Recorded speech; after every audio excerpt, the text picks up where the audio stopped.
Obrigado, Roberto Figueiredo. Boa tarde a todos. Vamos iniciar os trabalhos neste quarto seminário paranaense de perícia contábil, organizado pelo CRC Paraná.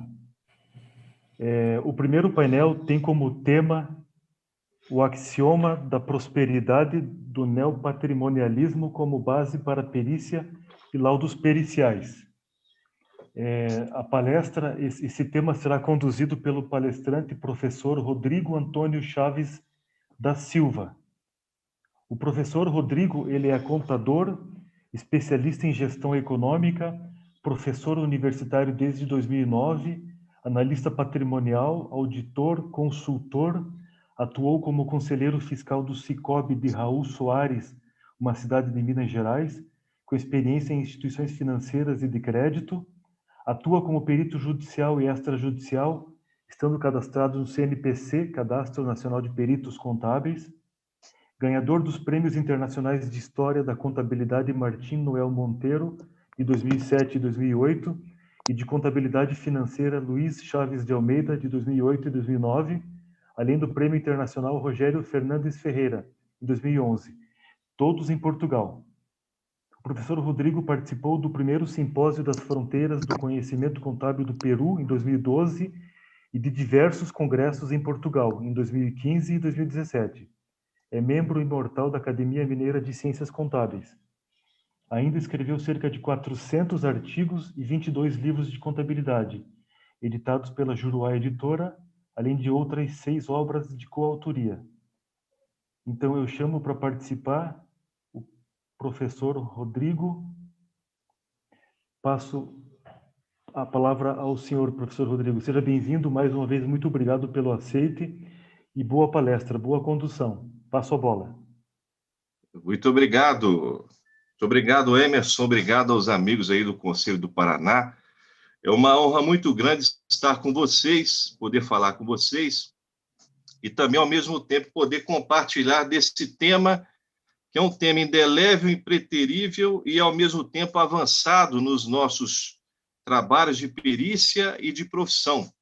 Gostaria de agradecer imensamente a todos aí do Conselho, especialmente na figura do doutor Roberto Figueiredo, pelo convite. Também a você, Emerson Caxa, por essa mediação e também por esse intermédio. Ao doutor Wilson Zappa-Rogg, o expoente máximo da perícia nacional, o qual nós temos uma devoção muito grande, uma amizade forte, e também nós dedicamos uma obra a ele, sobre o diagnóstico empresarial, a nossa 16ª obra, com muita honra e com muito louvor.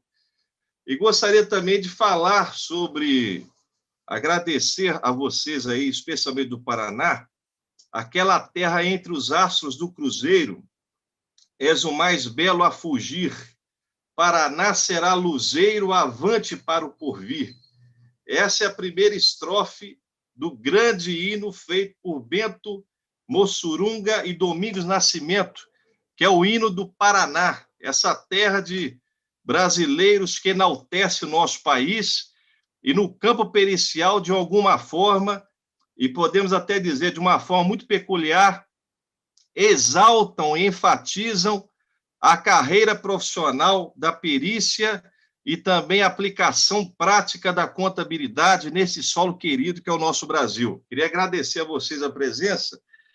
E o tema que eu venho trazer para todos é um tema muito atual sobre uma doutrina, que é a doutrina nacional, que deve ser relevada por todos os peritos, deve ser enaltecida também por todos os profissionais, que é uma doutrina feita por um dos nossos, estabelece de maneira universal pontos fundamentais para o trabalho profissional em perícia, especialmente trabalhos estes que têm que ter uma fundamentação teórica concernente ao potencial científico que aquele que produz a rainha das provas deve ter.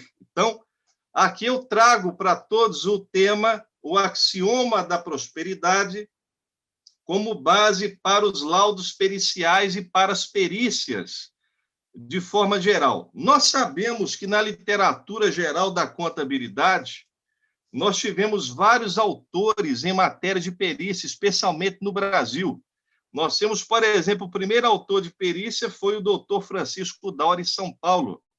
Também tivemos, de alguma forma, autores voltados à perícia com a revisão de balanços, como João Luiz dos Santos.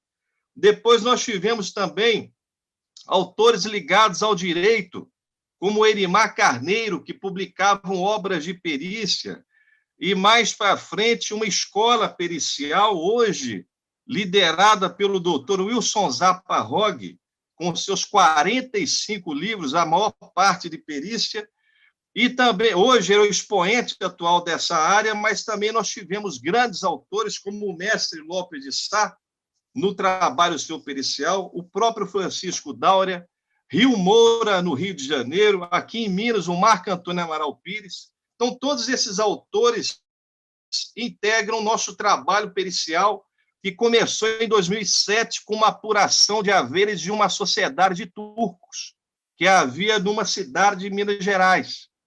Tá certo? Houve uma apuração, 2007 até 2020, é a nossa pequena experiência no setor de perícias. Então, nós gostaríamos de dividir a nossa apresentação em 3 principais pontos, né? Porque o tema, ele enfatiza a base científica que deve estar perene no eixo do axioma da prosperidade e deve ilustrar os pareceres periciais. Então, primeiramente, nós falaremos das bases científicas que enaltecem a contabilidade. Depois, propriamente, do princípio da continuidade e do axioma da prosperidade, que são princípios muito parecidos e são princípios colivalentes, ou seja, para você ter a continuidade, é mister que você tenha a prosperidade. Então, esse axioma descoberto por um brasileiro deve ser, sem dúvida alguma, impreterível nas nossas fundamentações científicas e também periciais. E eu mostrarei para vocês, demonstrando, seja com simbologia matemática, seja com argumentos, seja também com análises específicas, como se aplica na perícia, em alguns casos, obviamente, o axioma da prosperidade e como se demonstra ele, em alguns casos periciais, para que os senhores possam fazer dos seus trabalhos cada vez mais potenciais diferenciais de aplicações práticas e tecnológicas no nosso campo contábil, tá certo? Então, vão ser 3 partes a nossa divisão da nossa singela apresentação. Pode seguir, por favor. Nós sabemos que a contabilidade moderna, ela foi desenvolvida, foi criada, podemos assim dizer, criada, entre aspas, mas desenvolvida na sua estrutura atual por um autor que descobriu que realmente ela estudava e auxiliava na gestão, procedia ao estudo do patrimônio, do fenômeno patrimonial. Nós devemos a esse autor, nós devemos a ele, por exemplo, a descoberta não só da contabilidade, mas o arranjo da sua estrutura e a sua aplicabilidade, seja na auditoria, seja na análise, seja na perícia, seja no estudo do custo, seja na posição atuarial, seja no desenvolvimento de programas previdenciais, seja nos pareceres doutrinários tecnológicos. Nós devemos à doutrina patrimonial, especialmente ao autor Vicente Somasi, esse desenvolvimento. Então, a base científica que norteia qualquer trabalho, qualquer relatório de auditoria, ela é a base patrimonialista. Então, você tem, por exemplo, um autor, um italiano, que desenvolve a base científica da contabilidade e a fundamentação também pericial em torno do estudo contábil em 3 campos. A estática, que é o estudo do equilíbrio, a dinâmica, que é o estudo do fato, ou seja, o estudo do vir a ser, da dinamização, da cinemática, do conjunto de investimentos, financiamentos, custo, receita e resultados. E a parte de informação, que seria um instrumento a favor da contabilidade. A contabilidade não é uma ciência da informação, a contabilidade é uma ciência do patrimônio, a informação é instrumento da contabilidade do contador para que ele possa produzir o seu conhecimento em aspecto gerencial. para que ele possa produzir os seus pareceres de forma fenomênica e de forma primordial, para que ele possa estudar as empresas, a riqueza e assim proceder a uma síntese que relativiza-se a uma conclusão do comportamento deste objeto.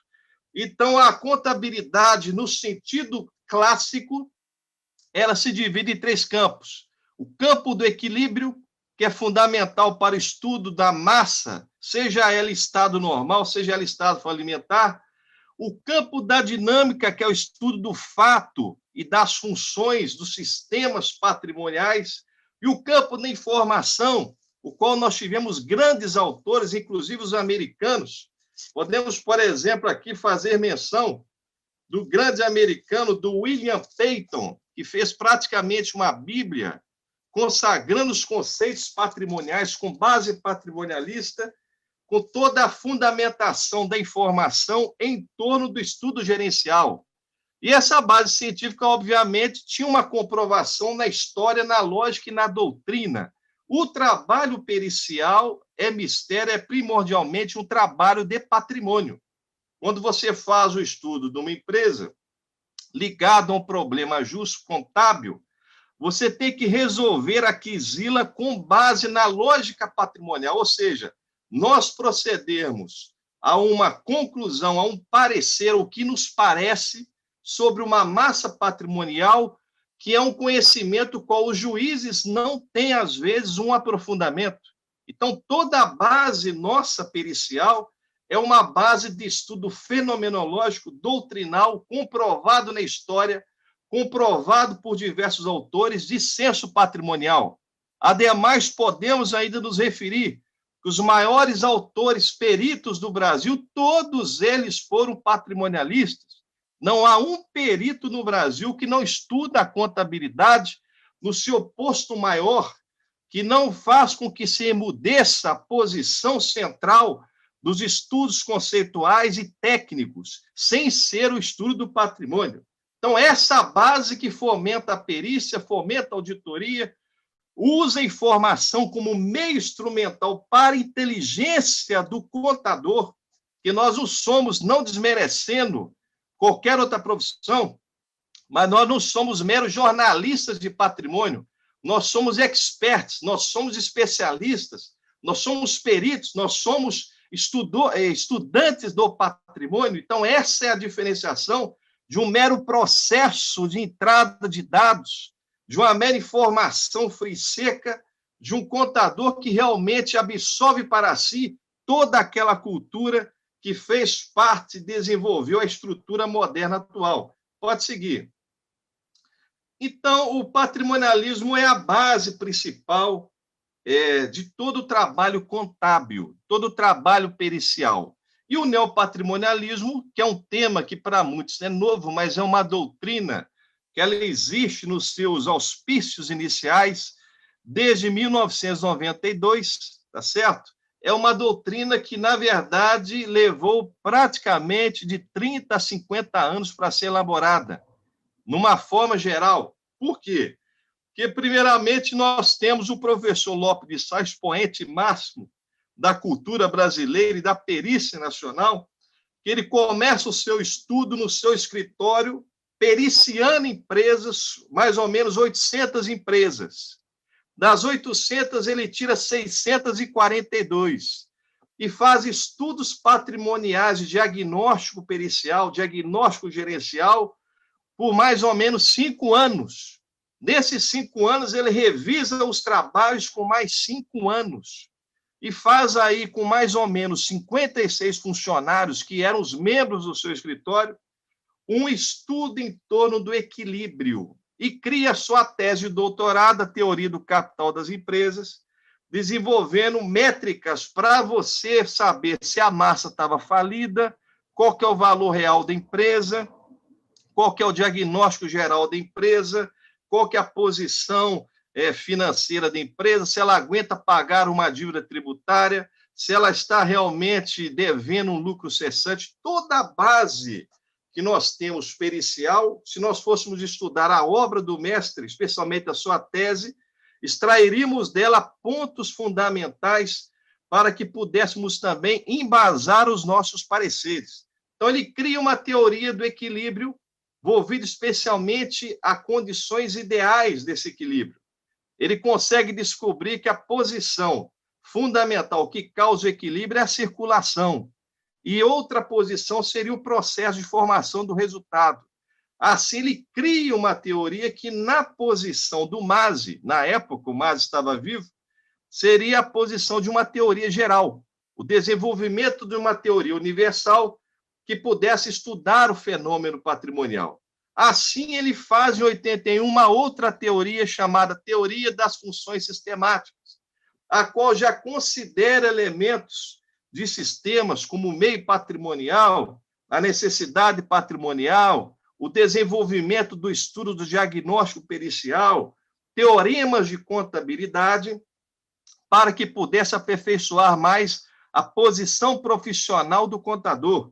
E assim, em 92, pelo Instituto Augusto Tomelin, ele cria a Teoria Geral do Conhecimento Contábil, que é uma base de trabalhos também periciais, especialmente aqui em Minas. O livro Perícia da Contabilidade, do professor Sá, alguns laudos, pareceres, tinham a metodologia neopatrimonial. E assim a base neopatrimonialista se embasa em vários axiomas e teoremas que fundamentam a perícia de forma geral. Se você analisar hoje os trabalhos nossos que nós trazemos aqui aos senhores, boa parte deles toda embasada em conclusões com base neopatrimonial, em conclusões com razões e teoremas neopatrimonialistas que tem a ver com as aplicabilidades que nós vamos traduzir avante, ou seja, daqui a pouco aí nos slides. Então, ele cria essa doutrina, tá certo? Na sua obra de perícia contábil, o professor Marco Antônio Amaral Pires, ele usa como metodologia fundamental essa doutrina e assim se estabelece a teoria geral do neopatrimonialismo. Pode seguir. Então, há alguns axiomas que são fundamentais para aplicabilidades periciais, especialmente em torno do patrimônio. Por exemplo, como demonstração, nós temos aí o teorema da perda defluente do risco, ou seja, se um risco se materializa hoje em perda patrimonial, a tendência é que tenha uma outra perda, um outro risco com igualdade de condições, né? Aí você tem uma demonstração. O risco patrimonial pode gerar um meio patrimonial ineficaz e uma tendência patrimonial a outro risco patrimonial, né?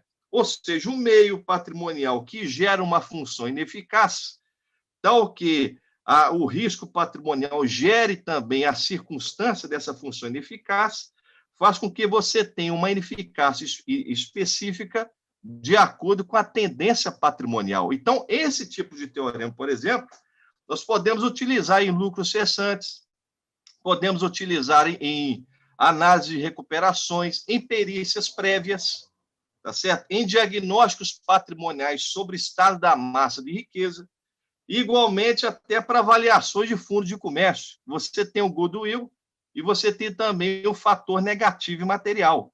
Então, nesse caso aí, essa tendência de risco, ou esse teorema que modula essa condição do risco, é mistério para você ampliar o seu parecer, enriquecer o seu parecer com essa metodologia. Então, eu dei um exemplo de um teorema neopatrimonial. Vamos para mais um exemplo.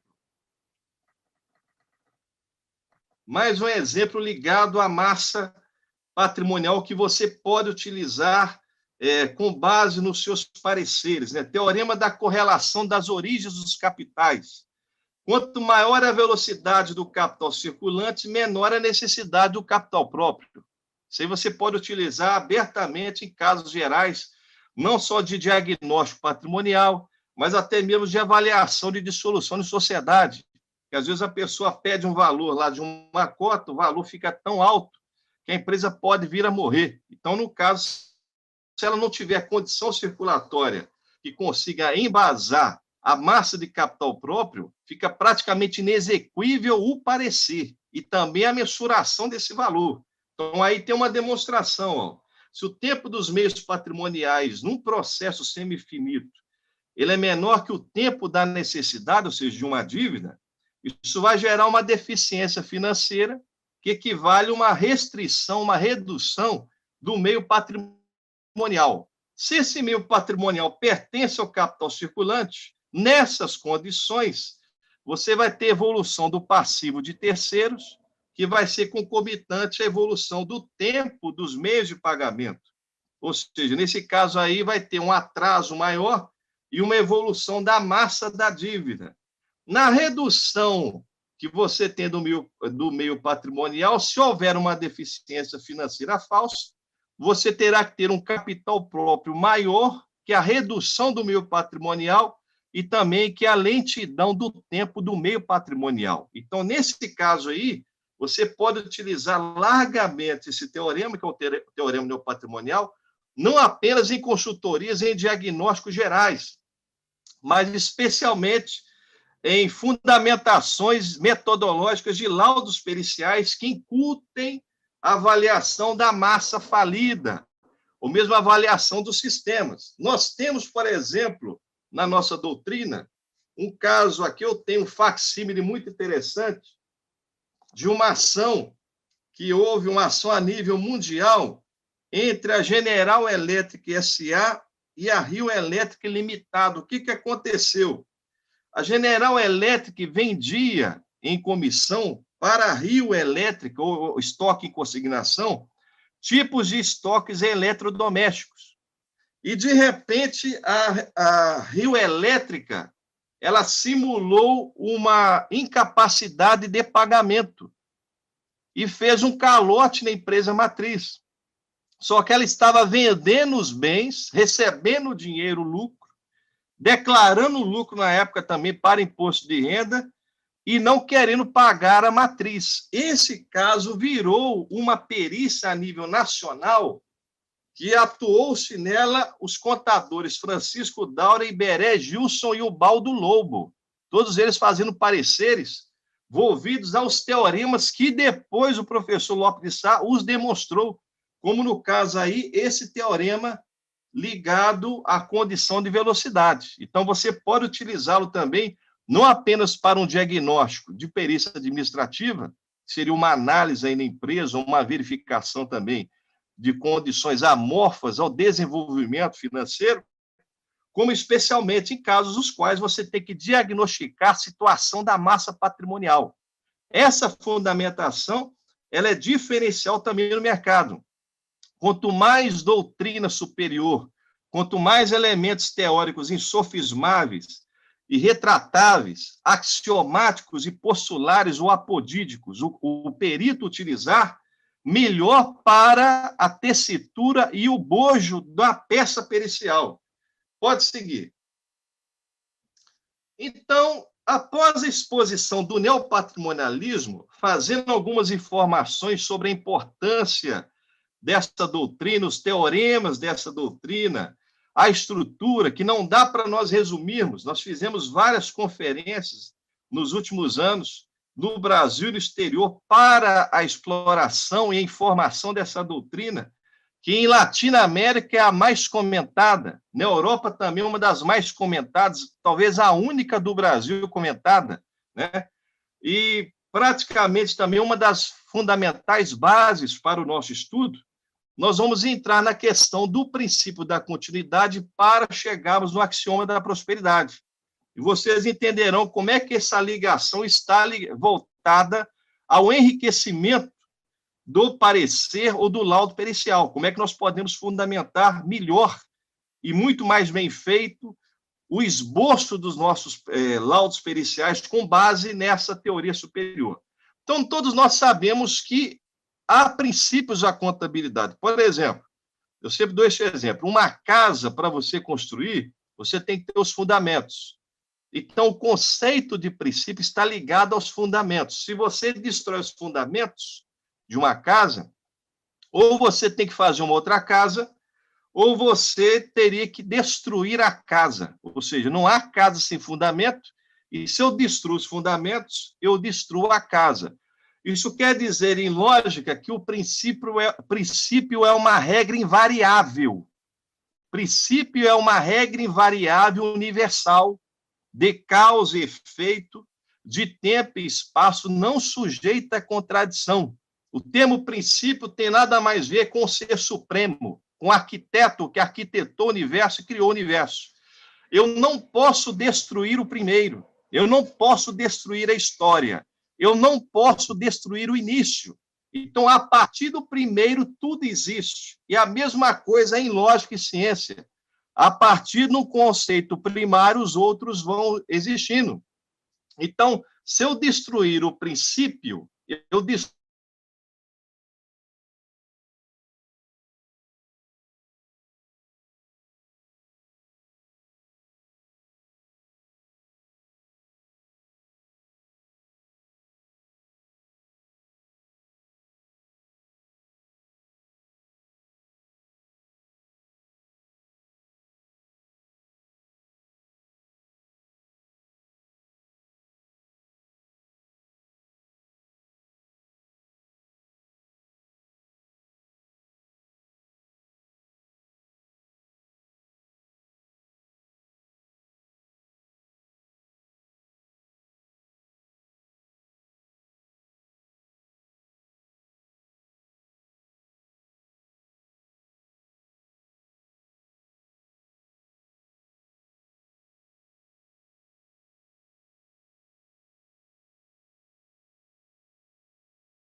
Estava sem voz aqui, desculpe, pessoal.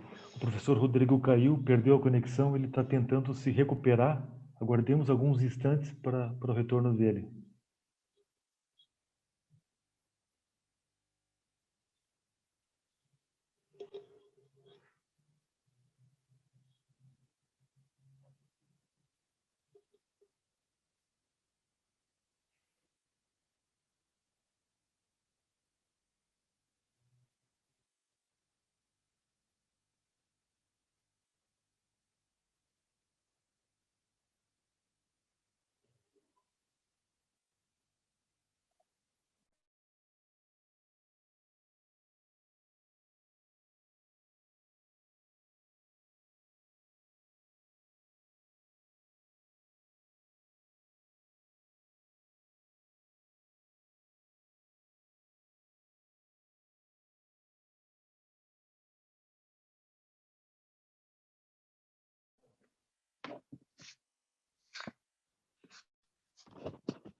Está me ouvindo aí, Emerson?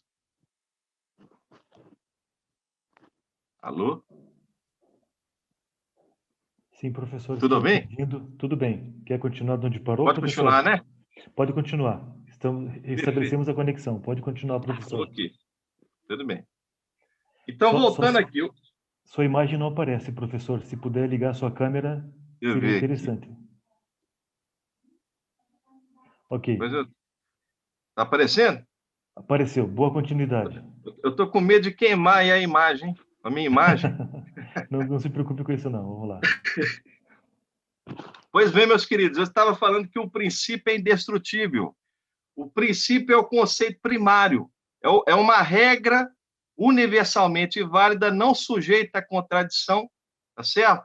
De causa e efeito ou conceitual, que é válida no espaço e no tempo. Eu não tenho como destruir o conceito primário.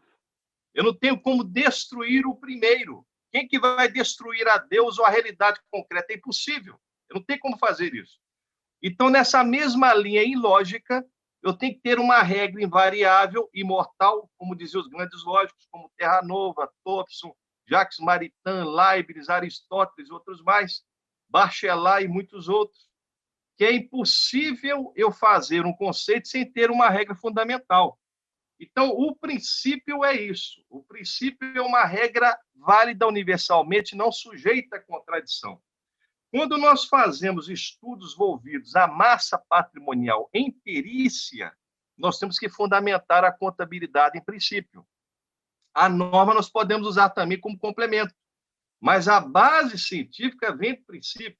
E o princípio da continuidade fala que a empresa vai continuar numa determinada vida, tá certo? E a empresa existe para não morrer, apesar que tudo no mundo econômico tem um fim. Né? O chamado Going Concern dos americanos fala que realmente a empresa pode, lamentavelmente, vir a falecer no estado limitado de tempo. Só que nós, contadores, temos que prescrever a continuidade empresarial. Temos que fazer com que ela exista. E nos laudos periciais concluirmos isso. Tá certo? Então, no caso, o princípio da continuidade ele não existe sozinho. Eu tenho o princípio com o axioma, é como se fosse a mesma coisa. O princípio da continuidade tem que existir com outro princípio sobre o estado que gera essa continuidade. Então, no caso, se eu tenho a continuidade, eu tenho que ter um estado de sanidade que gera essa continuidade. Aí nós entramos no axioma da prosperidade. Se a empresa não tem prosperidade, ela não tem fundo de comércio, ela não tem aviamento, ela não pode dissolver a cota, ela não consegue se manter, então ela vai ter que falir, né? Ela não tem condições aí de se manter, então tudo que envolve o diagnóstico pericial, envolvido à massa patrimonial e ao estado de funcionamento, estão embasados axiomaticamente, tanto no princípio da continuidade, quanto no axioma da prosperidade, que nós podemos utilizá-lo e o devemos para enriquecer mais os nossos laudos periciais. Pode seguir, por favor, o Emerson. Pois bem, destarte as conotações que nós já colocamos, despeciendas as limitações do vocábulo que são normais em qualquer exposição e ao tempo, obviamente, que limita a nossa exposição, que é um tema o qual nós deveríamos falar talvez umas 3 horas. Nós entramos na tecnologia da perícia. Não é meramente uma técnica, é uma tecnologia, ou seja, uma aplicação de conhecimento. Perícia, todos nós sabemos qual que é o conceito, nós já estamos cansados de ouvi-los. Só que nunca também nos cansa repetir esse conceito primais, que é um trabalho técnico doutrinário. A perícia não é um trabalho meramente normativo, não é um trabalho meramente matemático. Ele é um trabalho doutrinário, que envolve uma argumentação doutrinária, para eu fazer uma demonstração. Por isso que a perícia em lei, em jurisprudência, em doutrina contábil, nada mais é que a rainha das provas. Ou seja, assim você tem, né, o perito que vai falar abaixo do que o juiz pede, né, o citra petita, que vem do meu grande amigo Wilson Zappa. Você vai ter o perito que vai falar mais um pouco, o extra petita, e você vai ter o perito que vai além, ultra petita. Então, essas funções periciais, que nós escrevemos os laudos e pareceres, todas elas fundamentam a rainha das provas, só que devem estar embasadas em doutrina. Então, o trabalho pericial não é um trabalho meramente matemático, não é meramente analítico, não é simplesmente um trabalho, vamos dizer assim, de equações apenas, mas é um trabalho realmente com base doutrinária. E no caso das perícias que envolvem patrimônio, né, que eu tenho aqui alguns exemplos que eu vou falar para vocês, patrimônio nós vamos ter que fundamentá-las em princípio da continuidade, especialmente no axioma da contabilidade, ou seja, o axioma da prosperidade. Nós vamos entender o que é esse axioma, de uma forma simples de entender, como nós vamos utilizá-lo na metodologia, é uma proposta, e, ao mesmo tempo, como nós vamos enriquecer mais o trabalho doutrinal. Perícia não é meramente tabela ou gráfico. Preste atenção nisso. Perícia é um trabalho doutrinário. Você tem até normas de perícia, só que o conteúdo pericial, a norma é ligada à estrutura formal do relato. Agora, o conteúdo de explicação, o estilo, a base doutrinária, teórica e científica, todas elas fomentam a estrutura que conhecemos como estrutura de peça doutrinal. Então, a perícia é um trabalho técnico. E aqui nós faremos, então, no caso da contabilidade neopatrimonial, posições para que vocês entendam como a perícia pode ser fundamentada em trabalhos em metodologia neopatrimonial. O pioneiro nessa ótica foi o professor Marco Antônio Amaral Pires. Ele, na obra do professor Lopes de Sá, ele colocava a metodologia da perícia como doutrina neopatrimonial. É o que nós fazemos em diversos casos, que eu vou mostrar daqui a pouco. Só que aqui no exemplo específico, nós estamos falando do axioma da prosperidade. Onde que ele vai se encaixar nas perícias? Pode seguir, Emerson. Olha onde que ele vai se encaixar nas perícias aí, ó. Perícias de apuração de haveres. Você tem que ter um embasamento doutrinal, que nós fazemos em perícia isso. Nós colocamos os dados dos processos, das partes, depois a introdução ao laudo, objeto do processo, fundamentação pericial, metodologia aplicada à perícia. Nessa parte técnica, nós utilizaremos a aplicação ou a teorização também do axioma da prosperidade. Tem quais casos específicos que isso se aplica? Porque, na realidade, eu poderia utilizar esse tipo de conceito, ou de verdade evidente, vamos dizer assim, em qualquer tipo de parecer. Por exemplo, eu tenho aqui em mãos um parecer recente, feito numa comarca aqui da região. Aliás, não é tão recente assim, de um financiamento veicular. Quando eu chego lá na fundamentação metodológica, eu coloco doutrina e fundamentação tecnológica do processo. A doutrina que embasa e ampara os esboços científicos e o sintetismo das conclusões nada mais é que o neopatrimonialismo. Então, você pode usar o neopatrimonialismo como enriquecimento do seu laudo pericial em qualquer tipo de parecer. Aqui eu fiz um parecer patrimonial de financiamento veicular, mas tem pareceres aqui, por exemplo, de expurgo de inflação, tem parecer de tutela. Então, tem outros pareceres que eu sempre utilizo a doutrina neopatrimonial. Agora, e o axioma da prosperidade, especificamente, eu utilizo em quais casos? Vamos mencionar os casos que são os mais, não são comuns em perícia, mas são também, vamos dizer assim, de cada 100 perícias, você tem, sei lá, 10 ou 20. São em menores casos, só que são os mais caros, às vezes, e são os mais rentáveis para o perito também. Apuração de haveres, você vai mensurar o ativo, né? Você tem que verificar qual que é o potencial dessa prosperidade. Dissolução da sociedade, vai mensurar uma parte dessa sociedade que está sendo, que um sócio está saindo, ou mesmo uma cessão, se você for fazer uma perícia, né? Avaliação do fundo de comércio. Quero avaliar o fundo de comércio, então tem que avaliar a prosperidade, né? Pegar a parte substancial real, quantitativa, a parte substancial real imaterial, né? E, no caso, aí, o intangível, e vou calculá-la com base nesse cálculo de prosperidade.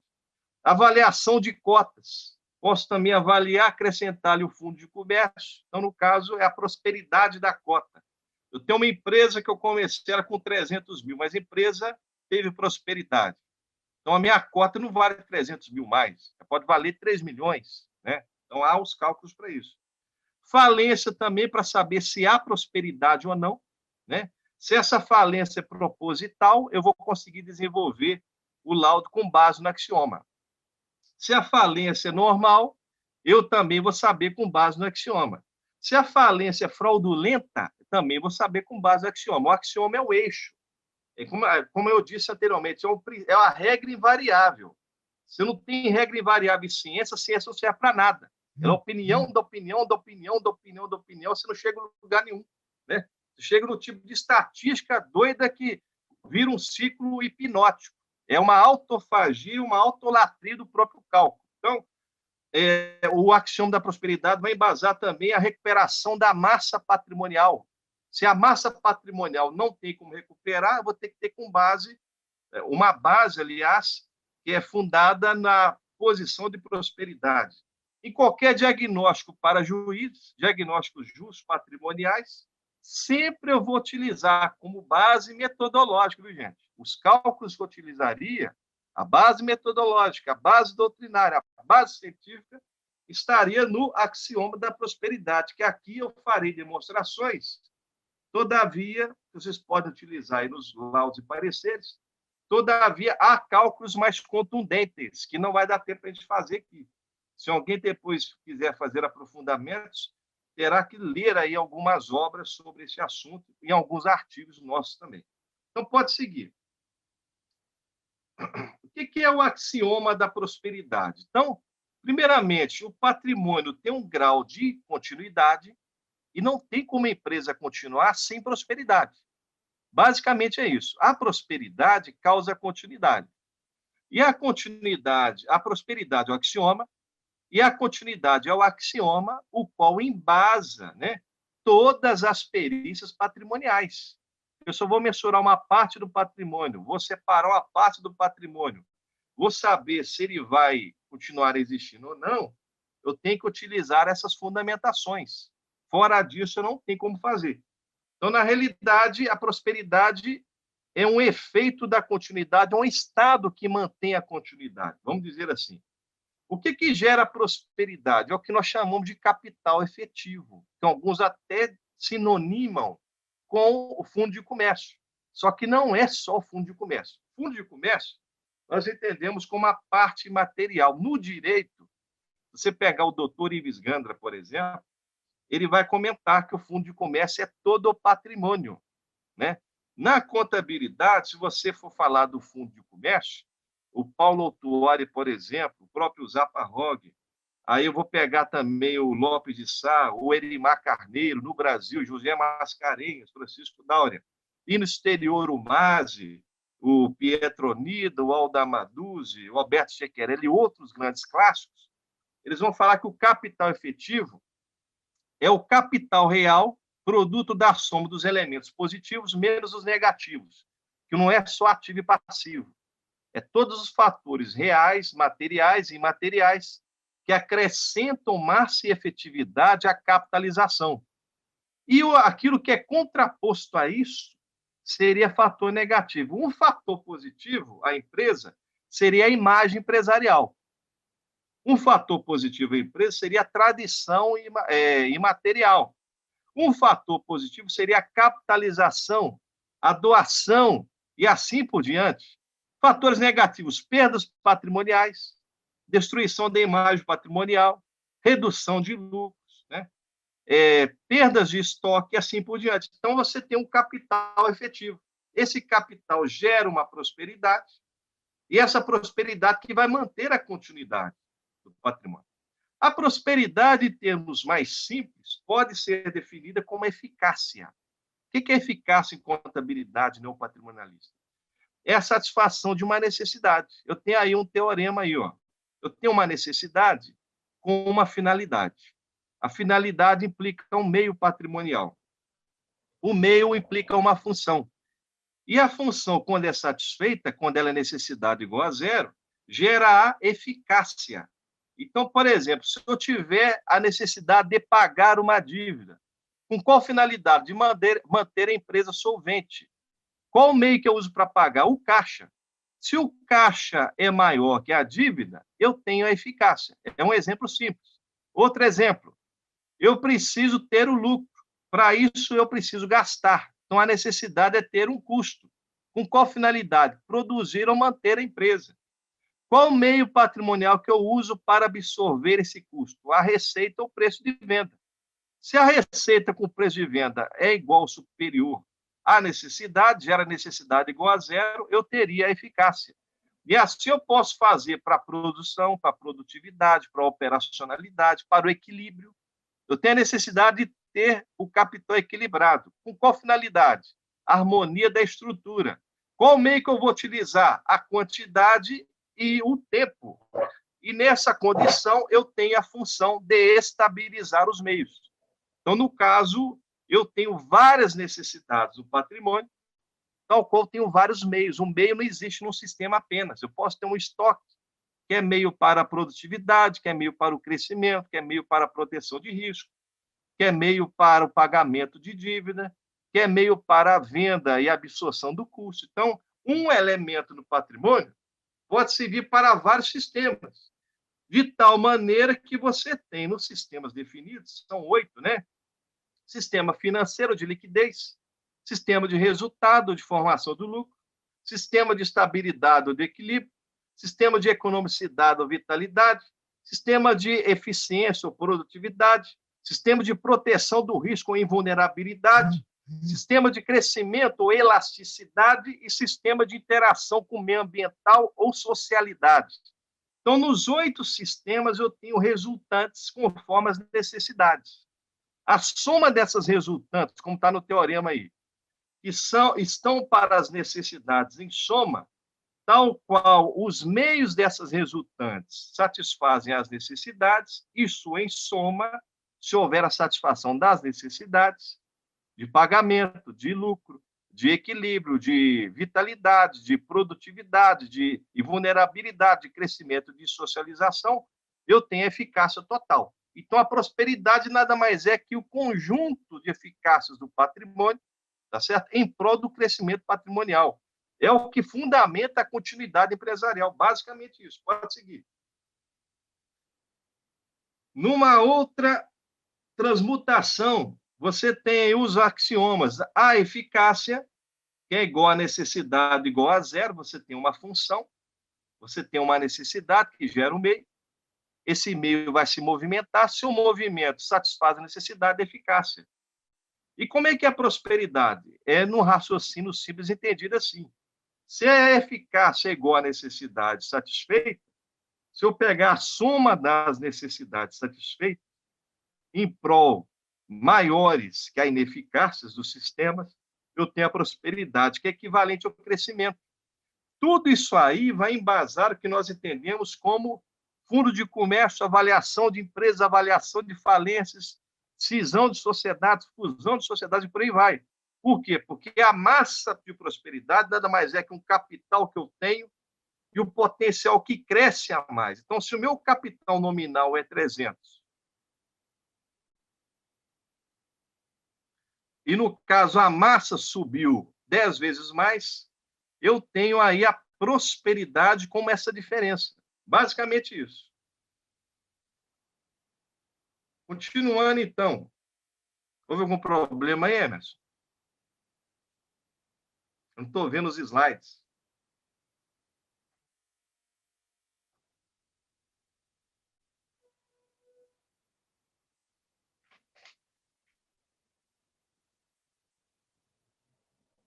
Alô?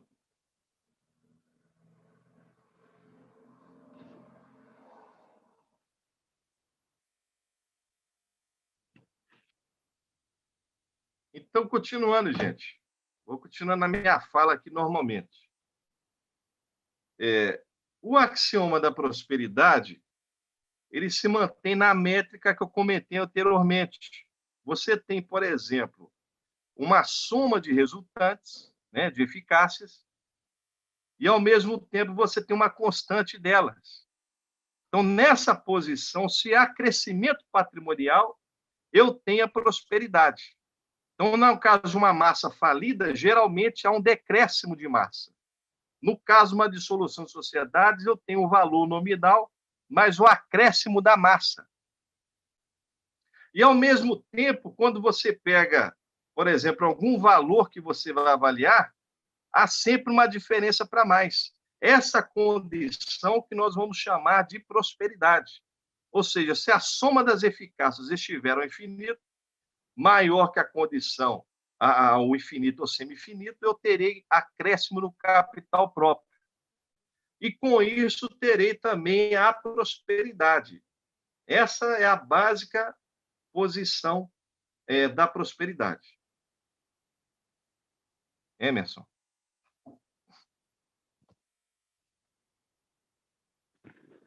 Alô?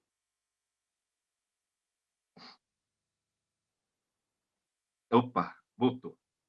Pode passar essa aí, Roberto, por favor. Já estamos terminando também. Isso. Então, em outras palavras, eu tenho, se o ativo circulante implicar em vendas, e essas geram com margem crescimento, né? E o passivo de terceiros, ele cresce, mas não num grau maior, eu vou ter eficácia patrimonial. Ou seja, o ativo circulante superior ao ativo fixo, concernente às vendas que geram lucro líquido, isso é condição de continuidade de prosperidade. A variação do ativo circulante em margem superior à variação do passivo de terceiro vai gerar um capital circulante líquido eficaz, tal que a variação das vendas gere variação dos lucros. Nesse teorema, temos também a demonstração da prosperidade e, obviamente, a conclusão pericial para se fazer os pareceres, os quais eu comentei, ligados ao patrimônio e diagnóstico geral. Pode seguir, Roberto. Por favor. Então, nesses teoremas, nessas condições teóricas, né, nós vemos a aplicação do axioma da prosperidade e, ao mesmo tempo, a sua demonstração, a sua prova podídica, que ele existe e ele mantém a continuidade empresarial. E, no caso, é a base, obviamente, para os pareceres que nós mencionamos. Pode seguir, por favor. Então, como é que se aplica esse axioma? Veja só, você pode, no parecer, fazer com base em lógica matemática, apesar que é claro que nós não vamos exagerar, porque lá no parecer não é tese de doutorado, mas você pode usar um teorema, pode usar uma lógica, não há problema nenhum, ou pode simplesmente relatá-la em metodologia pericial, para sustentar o cálculo, né? Então, aí, no caso, eu dei alguns exemplos de aplicação desse axioma. Você tem, por exemplo, infalência para saber se ela é normal, ou seja, não há prosperidade, se ela é causada, ou seja, ela foi proposital, né? Ou por incompetência, né? A pessoa incompetentemente fez a falência, aumentou a massa de empréstimos, fez desconto duplicado de forma exagerada, não soube controlar giro, assim por diante, ou se ela foi fraudada. Você tem uma massa que realmente movimenta de acordo com o resumo dos livros, só que lá se apresentou uma falência fraudulenta para encerrar a empresa, ou para fazer um enxugamento, ou para fazer mesmo, alguns casos aí de redução da massa. Houve um caso que nós presenciamos nessa linha aí, de uma falência fraudulenta, só que o patrimônio era real, mas no balanço ele não existia, né? Ou também para se calcular valor real de dissolução dos haveres, né? Você pode também utilizar, ou para saber se há continuidade empresarial, perícias prévias. Perícias prévias em falência. Ontem eu estava conversando com o perito doutor Fernando de Belo Horizonte, ele mencionou isso, é uma realidade. Perícias prévias para recuperação da atividade empresarial se utiliza de forma contundente o axioma da prosperidade. Mesmo para avaliar se a empresa pode se recuperar, perícia prévia, ou mesmo para fazer, no caso, recuperação da atividade, para saber se a empresa tem condições de pagar uma execução tributária junto à Receita, ou mesmo junto a um credor, né? Que há casos aí que a empresa não tem condições, que a dívida se avoluma de tal maneira que gera uma revisão contratual, né? E aí, no caso, você prova que a empresa não tem condições de pagar esse juro também. Então, é uma outra posição pericial que você utiliza o axioma da prosperidade. E em quaisquer casos de massa patrimonial. Aqui em mãos eu tenho, na prática da nossa singela aplicabilidade profissional, nós temos aqui um caso de dissolução de sociedades, o qual nós utilizamos a metodologia pericial com base no axioma da prosperidade.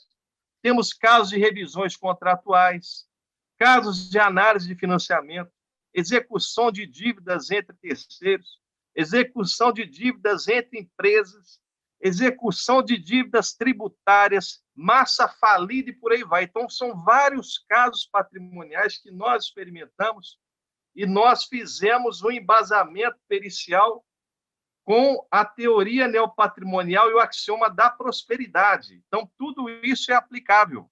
Basta você colocar no parecer e demonstrar. Pode seguir, por favor.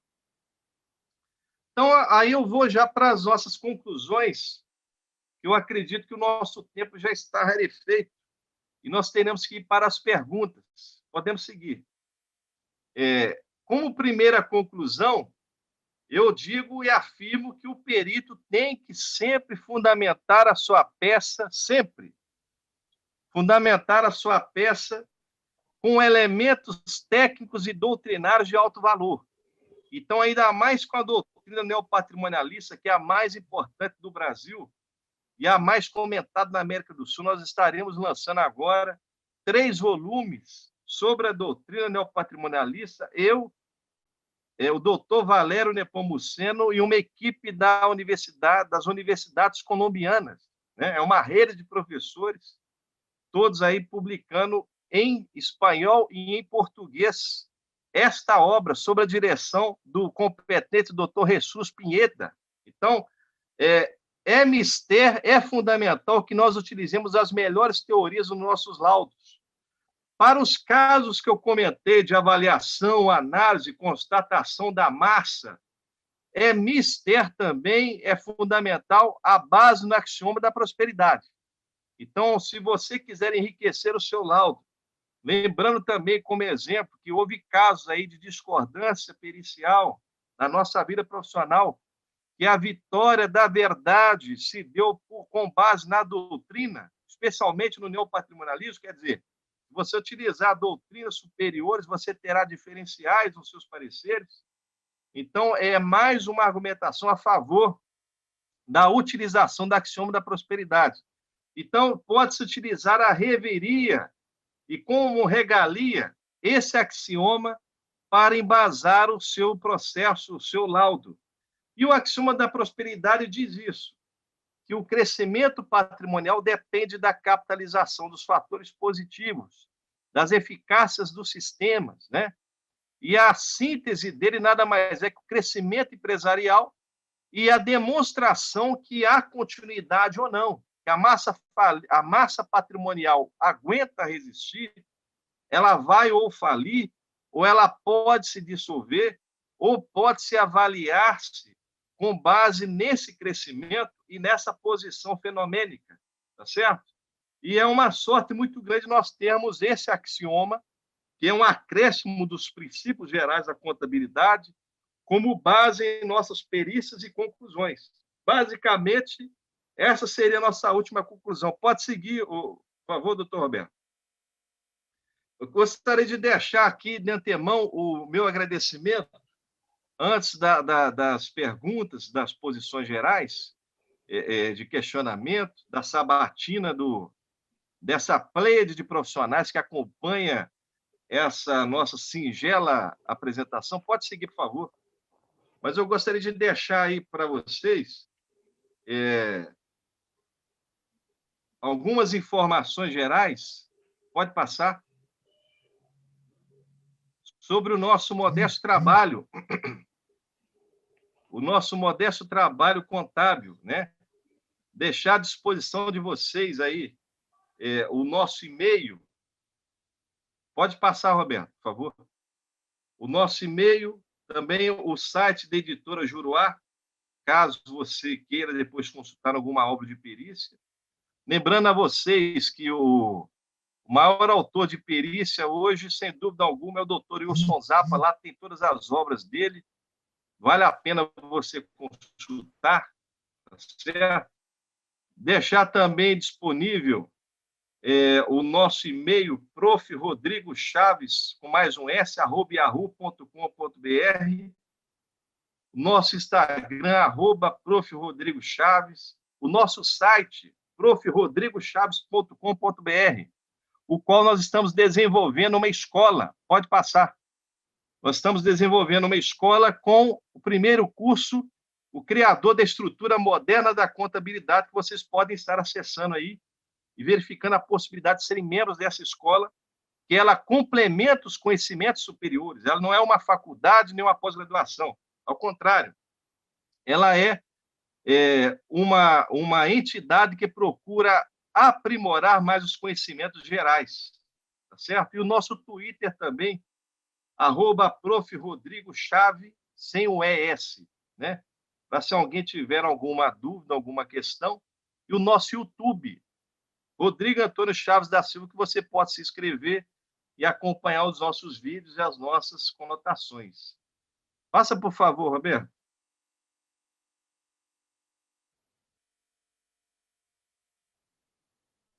Queria deixar também o meu agradecimento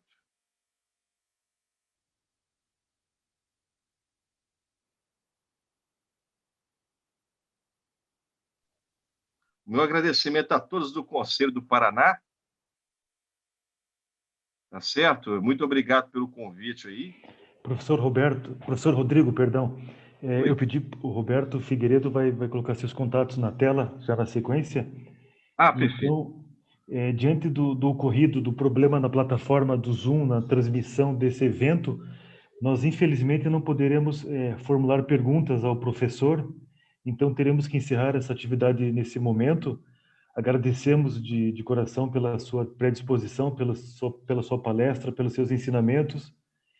E muito obrigado em nome do CRC, em nome da Comissão de Peritos Contábeis, agradecemos imensamente. E chamo para que compareça aqui o Roberto Figueiredo para que dê continuidade para a próxima tarefa. Muito obrigado, professor Rodrigo. Muito obrigado. Até a próxima, se Deus quiser. Deus te abençoe. Amém, a nós todos. Roberto, a palavra é sua. Bom, gostaria de agradecer ao Raxa e ao nosso palestrante pelo brilhante painel apresentado. Peço desculpas ao professor Rodrigo aí, tivemos um problema técnico no início do evento, a nossa plataforma aí acabou não fazendo o link para o YouTube, então o que acabou atrasando aí um pouquinho o nosso evento, então por isso nós vamos ter que abortar aí a questão das perguntas, mas eu vou me comprometer em divulgar depois, se o professor assim me permitir, o seu link no YouTube, né, todos aqueles links e e-mails ali que o professor colocou, nós faremos essa divulgação posteriormente também. Ok, professor? Muito obrigado, espero tê-lo em breve aqui conosco. Um grande abraço. Ok, obrigado eu. Deus abençoe vocês. Forte abraço. Um abraço.